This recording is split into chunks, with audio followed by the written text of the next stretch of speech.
Home, alone, we exchanged embraces we had before, but there was something else in the air. I wouldn't call it lust or thrill, probably more confusion on my part, and I'll just go with it kind of attitude, because I knew that he really wanted to, and if he really wanted to, then I really wanted to. Thinking I was ready for something, but I probably wasn't. But it's my 16th birthday, so I probably should. After all my friends had done it before they were legal. So maybe this whole new experience was just to say that I'd done it. Not to feel like a woman or to be grown up, probably just to impress a bunch of school friends and show them I was grown up. To prove to them I was grown, but not to prove to myself. Probably something like that. But it was so long ago, so who really knows? I wish I could speak to you. I've been thinking about that a lot recently. Or I wish you had a figure like the person I am today who you could have spoken to. Someone who didn't judge, someone who didn't care about clout or what other people think of you.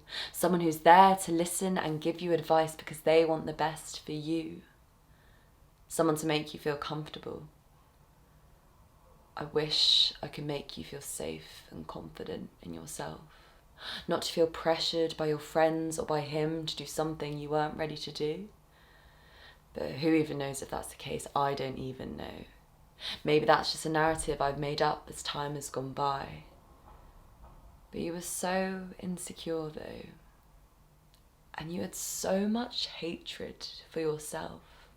I wish I could just hug you and tell you how fucking proud of yourself you're going to be. That the pain will get better and you will fight those insecurities and tell them to fuck off. We fumbled. Clothes were quickly off like our usual exchanges, but the air was strange. The room was dark because I didn't want him to see my body. I was embarrassed about my body with the person I loved the most. Breaks my heart now, because there was nothing wrong with you, just patriarchal pressures fucking with your brain, telling you that you don't have the perfect body, which by the way doesn't exist, no matter what anyone thinks, telling you to drink tea twice a day or telling you to eat a bowl of peas for lunch.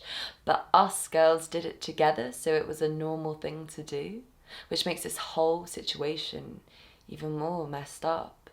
We'd skip dinners to do ab workouts or go on runs instead. And still, to this day, we haven't really talked about it. Not really.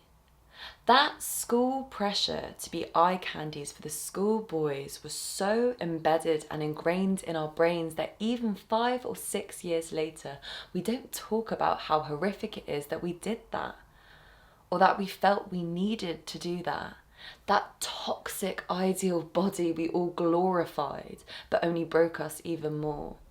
That image that meant that your own image in the mirror became dysmorphed. That image in your head, which meant that even in your most intimate moments, you were never fully comfortable because you hated your body. So the lights were off. Out came a condom packet catching the evening glow from the window. He ripped it open. I realised in that moment that I never went to those PSHE lessons where you put condoms on bananas. Don't know how I missed that. He looked at me. Do you want to put it on? No. You do it. I remember thinking, I've got no idea what I'm doing. He didn't either, but he'd been watching porn from a younger age, so he knew what he was doing. For being honest, he knew just as little as I did. He just also knew a distorted and degrading version of how to have sex. But that's not his fault. It's the culture. But most importantly, I wish that you knew that. You put pressure on yourself that you didn't know what you were doing, but what you didn't know was that he didn't either. Maybe that would have eased your overthinking mind. So we put the condom on and we gave it a go. From what I remember thinking, ouch, well, this is bloody strange. I thought fingers were weird, but this is probably weirder. Do I make a noise? So I sort of, faked a moan. And little did you or I know we'd be faking a moan for way too long. I don't even think you really knew that women could orgasm. Granted, it's more difficult, but I don't think you really knew that you could. All you knew was that rule of thumb 101 for sexual interactions with boys is that you have to make them come. Like, if you don't, then that's a bad reflection on you. And that was about it. How does someone work with that? And where the fuck did that narrative come from? Because I genuinely think back to when I was you, and all I was so focused on was the boys' pleasure. I never really thought about my own.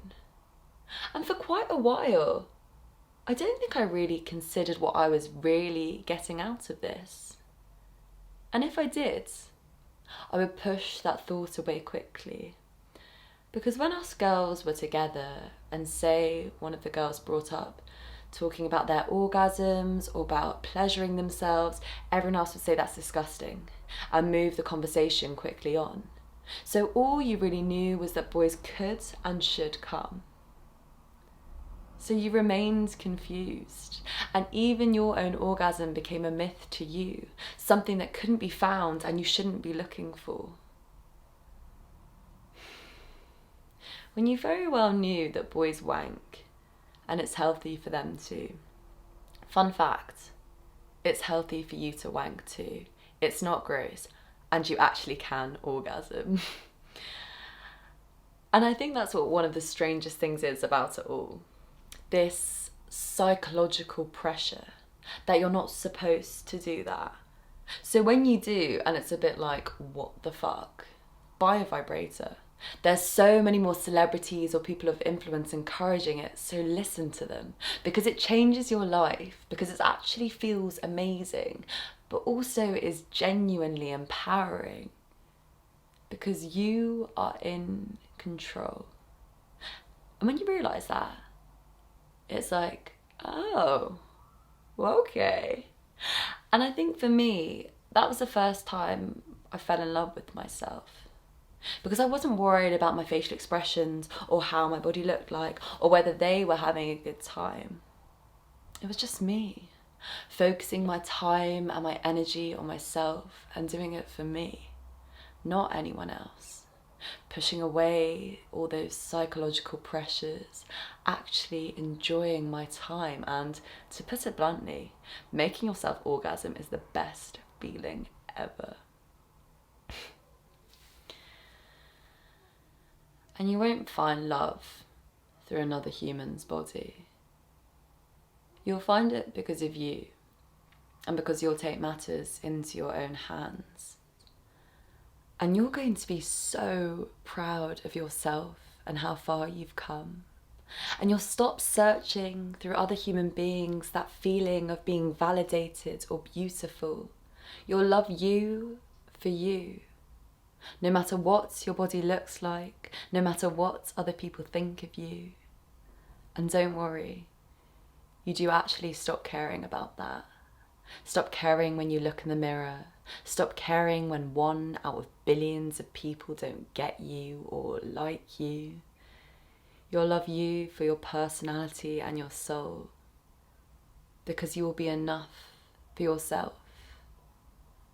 And that's not just because you can finally orgasm. It's for 101 reasons. One being that you can actually come, but most importantly, that you push those psychological pressures away and fight them. And you stop caring about what people think and start caring about you.